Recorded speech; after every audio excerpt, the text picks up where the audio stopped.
We're getting hundreds of comments this morning on a story we posted on our KARE 11 Facebook page. The Minneapolis police chief just laid out his plan to the city council to hire an extra 14 officers next year. It comes after these two videos of brutal robberies in downtown Minneapolis, both showing large groups attacking one single victim.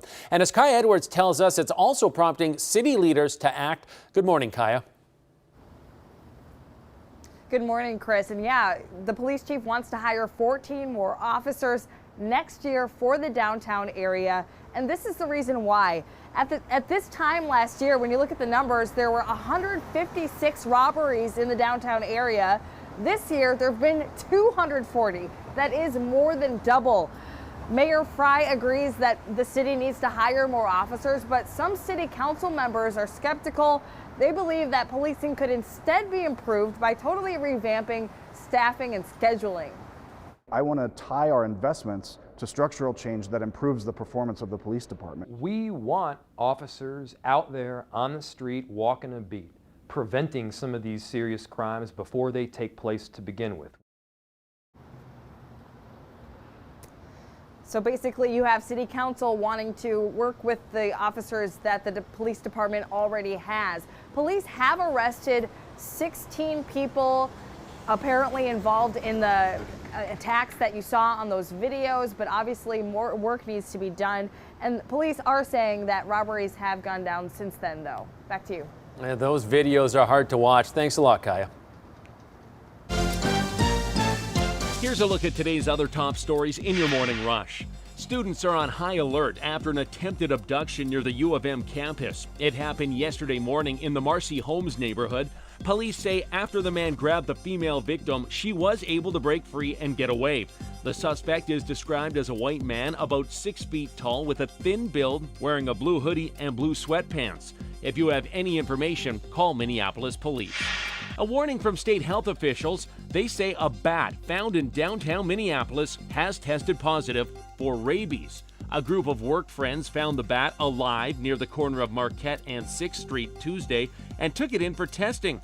If you were in that area and came in contact with the bat, you're asked to call the health department. Not a runner, but still want to take part in all the fun of the Medtronic Twin Cities Marathon? Here's your chance. Organizers say they need more than 4,000 people to help out that weekend. That's October 3rd through the 6th. Volunteers will have a variety of roles, including helping out at the start and finish line. We have all the links you'll need to sign up on KARE11.com. Well, those didn't last long. Twins playoff tickets sold out just hours after they went on sale yesterday afternoon. The team was only selling what they're calling ticket strips, which give you a seat for all 14 playoff games. You'll have to wait to buy tickets to individual games. And that's your Friday Morning Rush. 6:05, the Democratic debate was trending not only here locally but nationally last night. In our digital dive this morning, we're going to take a look at some of the most talked about moments. Minnesota's own Senator Amy Klobuchar was front and center on one of the most important issues to voters. That's health care. Senators Elizabeth Warren and Bernie Sanders outlined Medicare for All plans that entirely replace the private insurance industry. But when moderators turned to Klobuchar, she blasted Sanders' bill as too extreme. I don't think that's a bold idea. I think it's a bad idea. And what I favor is something that what Barack Obama wanted to do from the very beginning, and that is a public option, a nonprofit choice that will bring down the cost of insurance. Klobuchar was clearly trying to present herself as the sensible voice in the Democratic Party in hopes to boost her low polling numbers. Another big talker is when Beto O'Rourke said he would institute mandatory buyback for guns, in his words, designed to kill people on a battlefield. Hell yes, we're going to take your AR-15, your AK-47.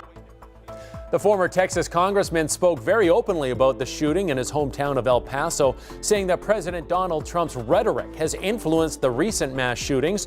Not only did the candidates discuss important issues like gun reform, race relations, immigration, and climate change, they all took aim at the current president, starting with California Senator Kamala Harris, comparing Trump's trade strategy to the Wizard of Oz, referring the president to the, quote, little dude behind the curtain.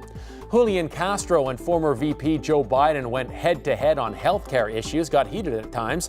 And speaking of Joe Biden, the supposed frontrunner gave some interesting responses during last night's debate. The headline on today's New York Post saying the former VP babbled through the debate. He also gave one of the strangest answers of the night. When asked about slavery, Biden talked about poor schools and record players, which had a lot of people scratching their heads. As with every debate, a lot of claims were made on stage, so which ones were true and which ones were a little misleading, we verify in the next half hour. Right now, though, let's check in with Laura for the one thing we need to know about the weather this Friday. Well, it feels like fall today, but changes are in store for us. Today is cloudy, it's windy, maybe a few sprinkles. Most of those are north of the Twin Cities, but then turning warmer this weekend. And in one thing, traffic, we are watching a disturbance, of course, up near White Bear Lake, but this weekend the problem will be with 35W. Both directions closed between 94 and 280 from tonight at 10 p.m. through Monday morning 5 a.m. Your detour is taking 94 a little farther east and headed up on 280. All right, thanks for that info, Laura.